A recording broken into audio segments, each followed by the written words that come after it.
gives me a newfound, new level of respect for Goody, because you never see Goody do that. Goody always keeps his cool. I mean, he hears crap like this all the time. The media has questioned him numerous times over the years about things like this. And he always kind of just, takes the Ted Thompson style approach and just, I'm not going to discuss that. Just kind of plays it cool, plays it off, and, keeps it PC, so to speak. So I love that Goody's cool under fire. But yeah, man, like, how dare you? Fan, journalist, whatever. I mean, you're not in the war room. You're not on the phone. You're not scouting guys. You're not watching tape for days and days and days and days and breaking down, players. It's just ridiculous, honestly. I think a lot of times us fans, myself included, we get caught up in the narrative. We get caught up in the feeling, like he was saying, or like you just said a minute ago, we get caught up in that last game or how the season ended, and we fixate on things, and we think that dictates an entire year of football, and it doesn't. So kudos to the Bills GM for kind of shutting down the nonsense. There will be zero nonsense today. Yeah. And Emilio, H.E. Soder says here, odds are the stupid pick guy will be right most of the time if they just keep saying that, because that's the way the draft works. It's so true. And had somebody come at me on Twitter earlier today, and they may be hiding in the chat. I'm just waiting for them to pop up so we can ban them. They tagged me in a tweet and talked about Julian, what's his name that we signed? Fleming. Fleming. And it was like, Clayton, I mentioned this guy on the show the other night, and y'all laughed me off the show. I'm like, when did we laugh somebody off the show for that? Like, the only time we laughed a dude off the show was when he kicked his hamster, right, Bates? And then, like, that dude, then we went and drafted his wide receiver, but we didn't. Right. And maybe Daryl. That was Dante Thornton. But it's, that type of stuff is like, okay, so you mentioned a guy that went undrafted, and because we signed him, now you're going to hey, everybody stop what you're doing. This dude said we're going to sign an undrafted free agent. No, you said we were going to draft him. First of all, you swung and missed, right? Mm-hmm. But it goes hand in hand with what that's like saying Sean Dolek is my boy, and he got picked up by the Rams. You know what I mean? Like, right. It's like, told all right, y'all, right? Yeah, I'm happy the dude got signed, right? Give him a chance in minicamp, but like, we can stand on the table for anyone. Hey, but, real quick, Emilio, when I was looking through our UDFAs and I was sorting through PFF, I was looking up a linebacker, the Dumas one, and I was sorting through all teams, and I'm like, boom, linebacker. And number freaking one on the list was Sean Dolek. And I literally out loud, I went, screw Emilio. Jake, I don't know why I got so mad. When he first started talking, the first time he mentioned him on the show, I had never heard of Sean Dolek. That week, listening to Draft Podcast, 3 different times in one day, I heard them bring this Sean Dolek kid. Now that's just you need to watch. I'm going. It's like when you buy a new car. You know what I mean? You've never seen that car before. Now all of a sudden you look around, they're running around everywhere. As soon as Emilio mentioned, I heard Sean Dolek's name everywhere. Dude, that's it. I mean, you say it 3 times, he appears. But no, I think y'all make great points there. Like it's kind of like I listen to the Love the Star podcast, and Jerry gets on there once in a while and talks to them, but they're a little bit more, I guess. They do put Jerry in some predicaments, but I mean, the fact that he just hopped on there and just kind of laid into him, like his full-time job is to be an NFL GM, to be a scout, to be ahead of the team, to try to get the team in the right direction. Their full-time job is to cut on any decision made. Right. So I think that, he's got a lot more hours in the bullpen. He's a lot more skilled at it. I think we need to take it at face value. I mean, we were happy with the Bills draft, and we weren't even, we're not even rooting for him. We're just rooting for Maxwell Harrison and everybody else. So it's like the fact that you can't be happy about that. I'm glad that, I'm glad we're squared away on that. But yeah, I know that, some other Packers guys aren't, but hey, I mean, to each their own. Let's move forward and just be happy for these dudes that literally have worked their whole life for this chance to try to play in the NFL. Half of them aren't even going to make it off the 90, right? So I'm just let them play, man. AFAM giving you a shout out. Emilio's the tallest Italian Mexican I've ever seen in that room. It's so true. Every Italian and Mexican I know are typically short in stature. Right? I got lucky, man. Yeah, I'll take it. I was gonna say what we looked at Maxwell. I was like, I got the height, man. I got a deep. I had a 9'8", 9'9" vertical or something. I mean, we were cooking. As soon as he took that picture with Maxwell Harrison at dinner, he comes back down the table. He said, "Clayton, I got the height, man. I just didn't have Speed. I did not It's have the first thing that went through his mind. You know, I need to hit it the explains everything. That's why the Packers didn't draft him. There Yeah. was a lot of guys in that restaurant that must have saw you taking that photo. I could have maybe walked on long snapped or something, but that's about it. Yeah, I like this too. Clint Armchair Quarterback makes a great point. The sombrero helped, and so did the cowboy boots day one. I just want to say that. Hey, come on now. You're not supposed to tell the secrets, Clay. Those are Exactly. Mailman's kid. Tom Holman, you don't say that. You don't say that. J. Cole said, I'm still trying to figure out how the hell did Kobe Bryant or Jared Ivey not get drafted. This happens every year, right? Like I'm surprised too, Jay, completely surprised. I don't have my draft board from last year, but there was one defensive lineman. Who was it, guys? There was a defensive lineman that we were expecting to go kind of high. I want to say he was from Miami. Defensive tackle, Emilio. Name him off. Leonard Taylor. I think it was it. Leonard Taylor. Leonard Taylor. Yeah. Is he in the league at all? Did he get picked up at all? Because he did. Because we had a good grade on him and he didn't go. So what do you guys think about Kobe Bryant? What a little board, Clay. What are we doing here compared to the other one, too? Man, I got this one right here. I slept with it last night. That's last time I saw Taylor was on the Jets. I think he actually did. He wasn't great, but fairly well. Yeah, definitely. All right. Some other news from today. The Packers were back in the building, it looks like. Green Bay Packers tweeted out today, feels like seeing our best friends at school for the first time after summer break. Let's go. Those were good days, though. Those were the bomb. Oh, yeah. You kidding me, man? Like, literally, you see your boys walking through there, you're like, what kind of crap are we going to get into this year? Let's go. Go ahead. Look at X walking down the hall looking like he stepped out of a 1994 hip-hop music video. I love it. He does, though. And then next you got Bird, Jaden Reed. I think he's going to come out and ball out. Happy birthday, Bird, for sure. That's the man right there. And then you got Devontae Wyatt and Quay. They're up to something. Those Georgia Bulldogs. They're sharing a joke right there for sure. I'm digging those socks that Devontae Wyatt's got there. They got them pulled up over the joggers. Is that what's going on there, Emilio? Is that what you do on Saturday nights? Get the socks over the joggers is a power move. I actually I do that a lot on the light sweatpants. Definitely mid calves. Wrap those because sometimes those things are hanging, dangling around and stuff. You got to be ready to run. Sometimes I mean that's a move. There you go. You heard it from a fan right here. And then, of course, Luke Musgrave looking 127.5% Caucasian. I'm pretty sure I wore that ready to go cut today. and trim. Like, you wear that to work today? That shirt? It's Carhartt. That's Carhartt. I got to jump on a ride on. You can tell. Look. Chris the Casual in asked, did Restrepo slow ass get signed? Why you got to be like that? He did. He got signed. He's going to be back with Cam Ward. Yep. Okay. Wow. Got it. Hey, listen.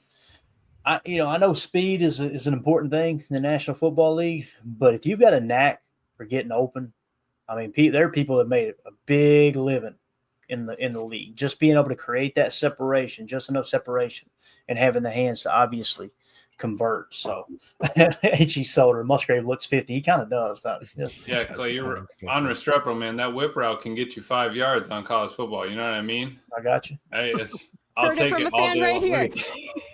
Jake gets so mad. Throw that whip out there, especially on JV, right? Oh, done for JV all the time. Baby. Anything you guys want to hit on before we jump into Matthew Golden's scouting report? Just get a quick refresher. What is this comment? First of all, did somebody say whip?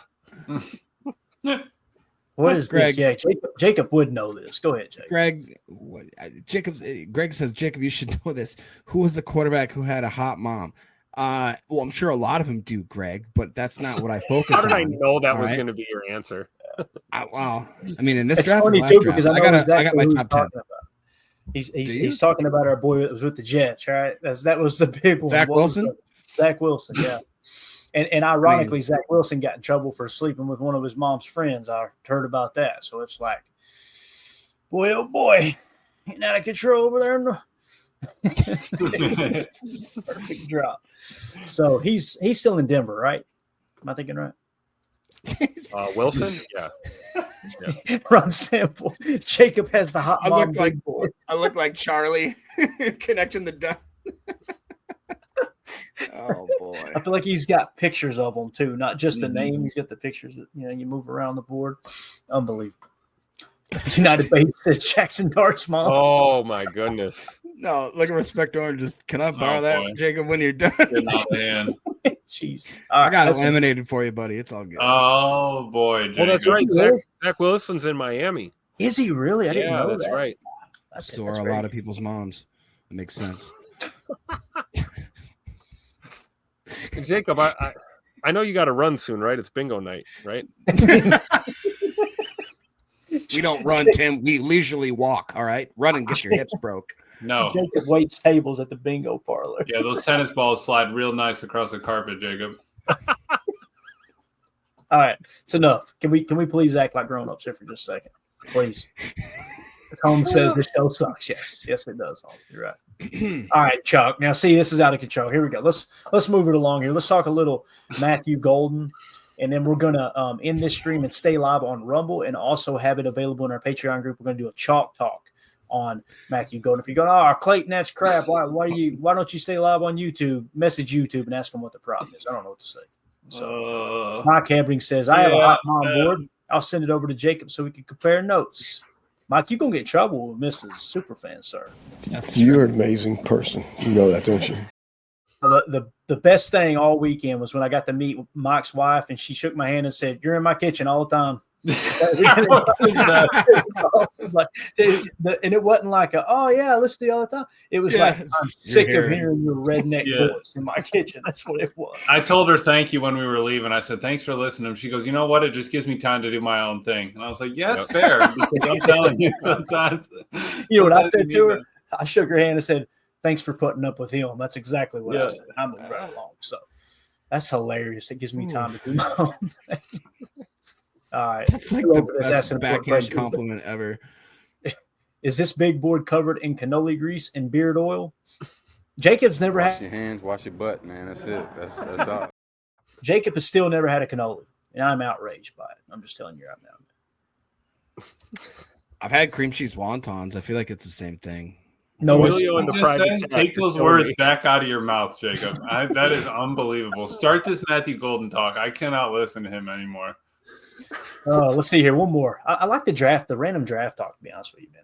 Michael in the chat says, are you guys surprised about Deion Sanders' kid on where he was drafted? I am surprised he fell that far. It didn't catch me off guard that he started to slide in the first round, because hearing Greg Cosell talk about it, and he pointed out, I don't go to the tape and do my own scouting report on players. I've told you all that from the beginning. But he said Shador Sanders is considered this really, really accurate quarterback, but 70% of his passes were screens, were like 5 yards or less on passes. So he said, I'm telling you right now, so Greg Cosell, I'm telling you right now, NFL GMs, NFL scouts are going to throw every one of those snaps out the window. That means nothing to them. So what did he do outside of that, right? And the fact that, and then people will say, well, he had a crappy line. Okay, that may be the case, but like Greg Cosell said, with a crappy line, the ball needs to come out of your hand. Most of the time, he ran straight backwards. That's a big no-no. But I think the interviewing process, too, as we got closer to the draft, you heard all of the news, especially from Tom Pelissero. And listen, kudos to Tom Pelissero for standing on his reporting, because it got loud with colleagues. Kyle Brandt threw his little hissy fit. I guess he wasn't getting enough tension like he is. He's got on the NFL now. You just has triggered me, right? Damn, Mel Kiper. I won't say any names because I don't want to cause any beef within ESPN. But listening to fellow ESPN folks today on the radio roasting him, like, that's a bad look, Mel. Mel basically said the league has had bad quarterback play for the last 50 years, and he had Shador Sanders as the top quarterback in the draft. Who in the hell is Mel Kiper, in a way? What kind of ego do you have to have, bro? First of all, you're on the same flight as me, so you can't be rolling that deep. You know what I'm saying? I'm just going to be honest with you. It wasn't a huge plane. No, it was a little pack of gum, wasn't it? I look back at Emilio. I'm like, what's Emilio doing back here? He's got sunglasses on, big cool daddy in the plane. Out like a light. Bro, it was a 45-minute flight, and you were asleep. And you're getting mad at me about your naps. I take one cat nap on the plane where we can't do anything, and I'm ready to go for the weekend.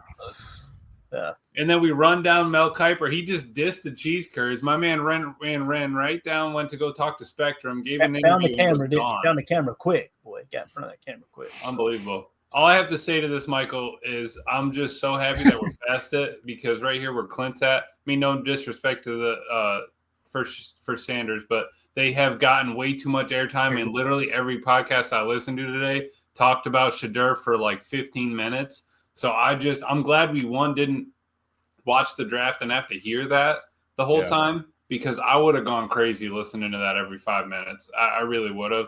I'm glad that it's over. I'm glad he got drafted. Congrats, make a name for yourself. Tom Brady was in the 5th or the 7th or something. I mean, like, just do your thing. But I'm so ready for that talk to be over and just get on to the next thing. Yeah. Chuck Jagger says, go ahead. I'm sorry, Tim. Go ahead. I was just going to say, like, talking about Shador, like, does anyone on this pod think he's going to start? I mean, I think he's probably going to back up Joe Flacco in Cleveland, The pod I was listening to, GM Shuffle, they were talking. He was like, "Well, you might as well let them both play and see what happens." But then you're fighting 2 rookie quarterbacks all year, and you're still paying Deshaun. I mean, you're still paying that dude. And forever. and if it was the GM or the owners that wanted to sign Shador, I mean, then you're falling right back into that Deshaun Watson. It feels like. If you're forcing your hand on it. And then they're always talking about like, oh, well, if you just reshuffle it and put Shador in the 1st or 2nd round, it looks like a great draft. Like, well, the point, I mean, he didn't get drafted till the 5th round for a reason. We can't go back and shuffle it now. Right. Yep, I agree. So true. Chuck Jaggers has a question. He says, Yo, Booty can sleep on a plane, Emilio? That's a fact. Chuck, I go ahead. I get some good rest on a plane. Lift that headrest if you can. If not, just deal with it. I honestly can't even do a neck pillow because I'm sitting up too far, so like it hurts. Yeah. But I'm just lean back, put the sunglasses on, and go to bed. I mean, when you fly first class like a baller, I mean, it's easy to sleep on the plane. You got that oversized leather seat. Got the leg room. That's exactly right. I see people get all like nervous on flights and stuff. They're all like, you could look around, they're all anxiety filled and everything. And me, I'm like, hey, this might be it. That's cool. Yeah, I mean, once you're on and the door's locked, what's it matter? I mean, you're locked in at that point. It's done. I'm like Tater Salad. You remember they call me Tater Salad? If this thing goes down, make sure you hit something hard. I don't want to limp away from it. You know what I mean? Just put it nose down. Seriously, like, what are you going to do once you're up there, right? Right. What are you going to do? So, anyway, that's what you get on this show. And, yes, I think it was Greg Rice. You should take full credit for derailing this show. I believe it was Greg, wasn't it? Yeah. Yep, it was Greg. Yeah. I take credit for the complete derail of the PTA train. Yes, sir. Well done. Well, we might as well wait till hour 2 before we hit in the Matthew Golden stuff here, since we've covered pretty much anything else in the draft. Is there anything else y'all want to hit on before we turn the page and get into the Matthew Golden talk? Matthew Golden wearing number 22. I don't know if we covered that. He was going to go to 81 for a while. I heard they switched. He's going to wear number 22 for the Packers. Yeah. United Bates after 7 rum and cokes. I'm like, let's see what this thing can do. Bates is banging on the door of the cockpit. Let me drive. Come on. Come on, man. Let me we won't mention. All right, let's go. Could be a crackhead. That got hold of the cockpit, right? Easy, Jacob. You know what we meant. Seriously, Jacob. They got hold to the wrong stuff. So immature. That's going to do it for hour 1. For those of you listening on the pod, we will see you on the other side for some Matthew Golden talk in hour 2. We appreciate y'all. For those of you listening on the pod, welcome in hour 2. All right. So let's hit. Yeah. Also, if you want to join the Patreon group, best way to support the show, scan the QR code in the upper right or go to patreon.com/Packer fan total access. $3 gets you access to everything in there. And you're going to have the Chalk Talk episodes like this one where